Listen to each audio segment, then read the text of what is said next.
Hello guys, welcome back to yet another educative content.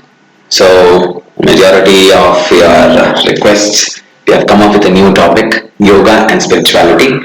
So the reason why we brought this is because we need to understand how these two are different or how these two are similar. So before getting into the idea of spirituality, let's try to understand on what basic principles we work our spirituality is on. So there are two things which comes to our mind when we talk about philosophies. The one is the Western philosophy, the Judeo-Abrahamic faith philosophy. The second is an Eastern philosophy where we believe more about functionality rather than putting on the blame on the gods or taking the blame on the gods. So basically, in the Eastern philosophy, you believe to have more of written rules which you are abided and which you need to abide. Whereas in Eastern philosophy, in Western philosophy, you don't have any term of rules which is blanketly put over the population. So you can basically choose what kind of a mentality you come from. So when you try to understand that, there's a clear distinction which we see in Indian context. In the Eastern philosophy, there is one God and we are all subordinates of him. So there is something called as Dvaita system. But whereas in the Western philosophy, you don't have much of a Dvaita system, but more of a Advaita system. That is, God is also part of you. So Aham Brahmasmi is one kind of a synonym which we can think about. But at the same time, there need not be any kind of a faith which is followed. When I say faith, probably Sikhism doesn't have a god per se, Buddhism doesn't have a god per se, and Jainism or Charvakas doesn't have a god per se. So there is no person who is directing things. For you, the more important is nirvana or moksha or something attainment in a well-mannered structure. So you do not bring the so-called higher intelligence or God into the creation of your mankind. You are bound to your karma. That is what Buddhism talks about and Hinduism talks about. So Hinduism also, we don't have one God. We have 33 gods and Hinduism is diversified. But that is not true when you go to the Eastern philosophy where you see one particular person holding the strength of being God and people are taking so-called orders, or we cannot say orders, but we have an idea where people try to get this into their day-to-day activity.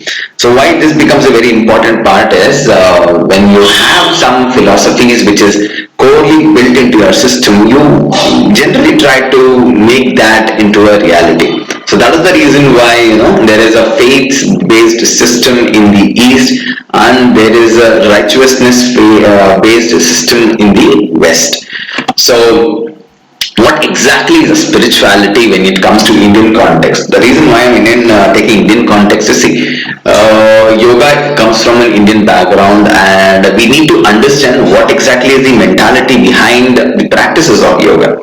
Because Eastern philosophy also has spirituality, but it is not so diverse. There is a little bit distinction between the religion and spirituality, whereas in Indian context or in the Eastern philosophical context, the spirituality has entirely a different meaning than the religion. So that is the reason why we need to get things into sorted kind of a state.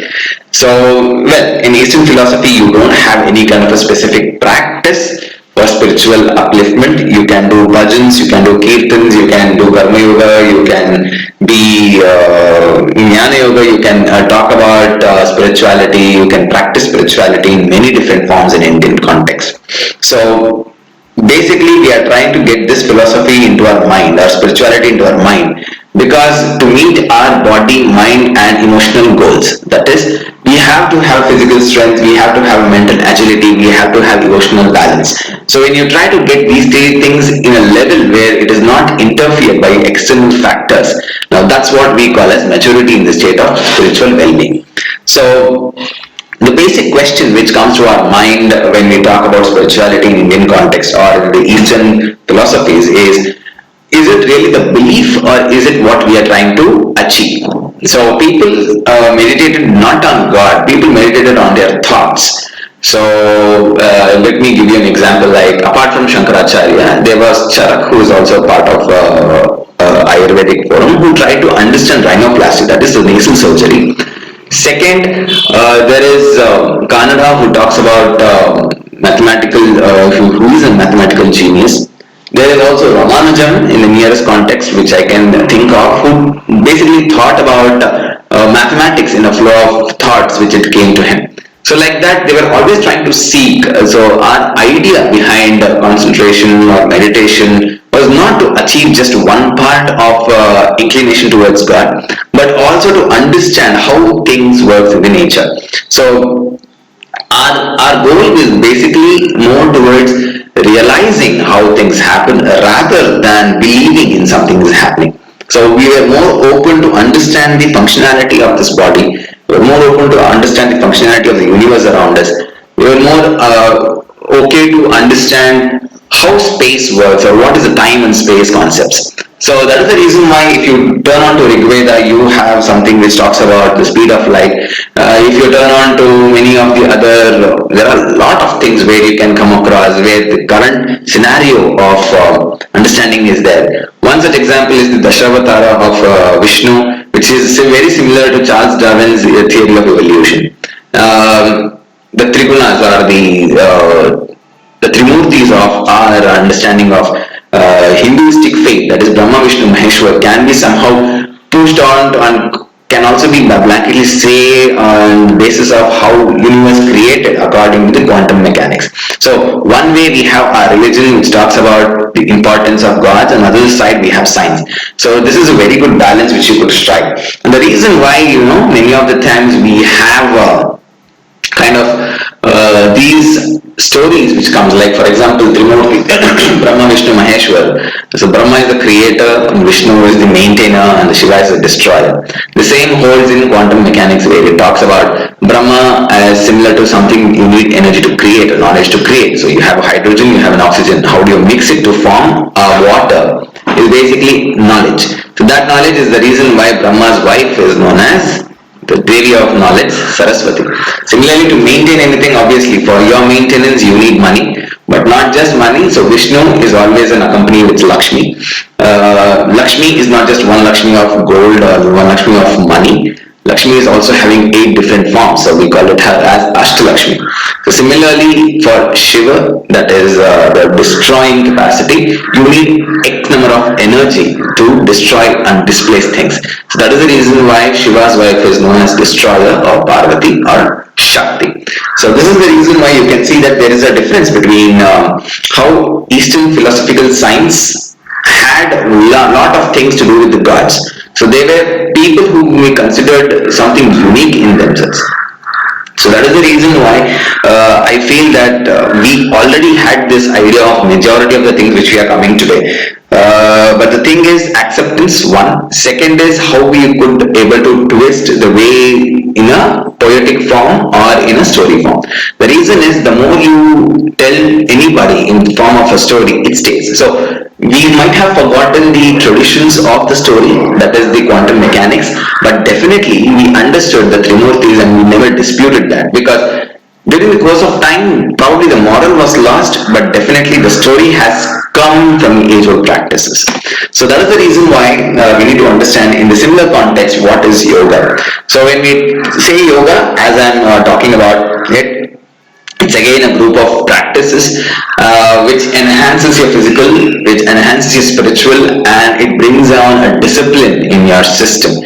So obviously when you're practicing for more than 20-25 years in your life, you understand certain things, you understand your body, you need not practice on a long run, but you know how you can take care of your body, because that is how discipline it creates in your system. So like I've been telling you that there are 4 parts of yoga: Raja Yoga, Karma Yoga, Bhakti Yoga, Jnana Yoga. So these are the 4 yogic way to understand spirituality. So higher upliftment of your body, mind and emotion happens in all these 4 forms. If you take specifically in Raja Yoga, you have something called as Ashtanga Yoga, which elaborately tries to focus on how well you can lift yourself upwards towards something called as health. So again you have goals of yoga, basically talking about nirvana, samadhi and moksha. So ultimately you pick up any form of yoga. You can take a Raja Yoga and you can obviously reach samadhi. You can reach bhakti yoga and you can attain moksha. You can go to Karma Yoga and attain Nirvana, salvation, and you can go to Jnana Yoga and find moksha. So this is how things happen in your system. So, but the reason why people are like, why are we actually talking about yoga and spirituality today? Because I want you to understand, when I talk about yoga, it is not just about physical enhancement or mental enhancement. So people today who have practiced yoga, they have some physical debilities, they have some physical difficulties, like they have a back pain, they are obese, they are diabetic, and they now turn towards yoga because they know something's going to happen. Yes, definitely. I mean, I'm not telling there is body should not get disease, but the thing is, why disease in the first place is to be discussed, rather than how to cope up with the disease. Because it's like history. History repeats again. Once you are off your disease chart, once you are off your medications, once you are off your practice, if you follow the same traits, then obviously you can get the disease again.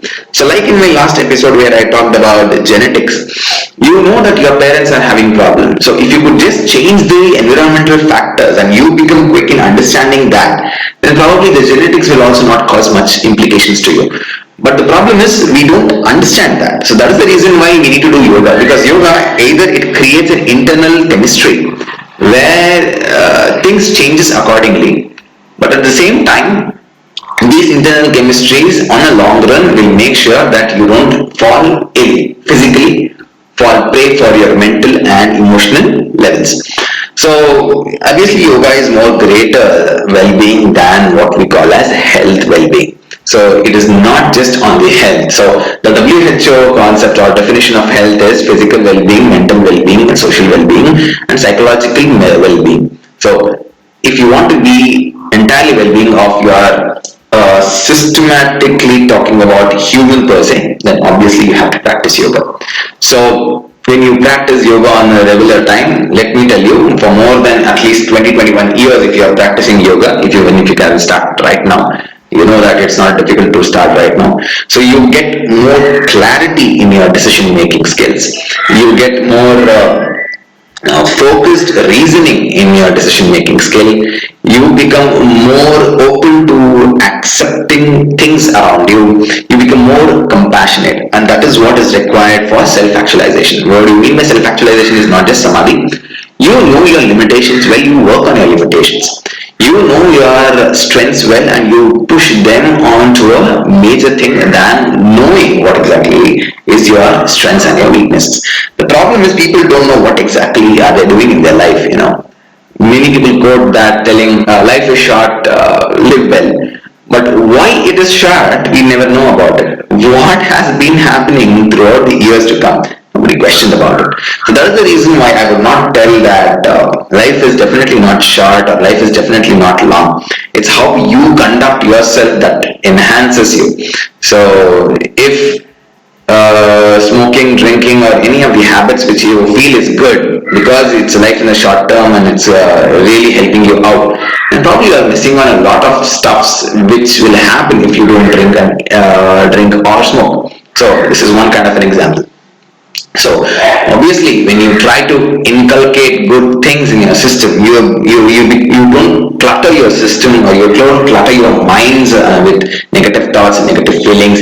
At the same time, with this positivity, you have a new approach in accepting things. You keep your chemicals under your control and you enhance your functionality better. So that is the reason why we need to practice yoga. So when you start having goals, achieving the goals becomes easier, and maybe in a long run, achieving the self-actualization, what psychologists call as the ultimate being, is also can be achieved. So hope you got a little bit idea that there is no much difference in Indian context about spirituality and yoga.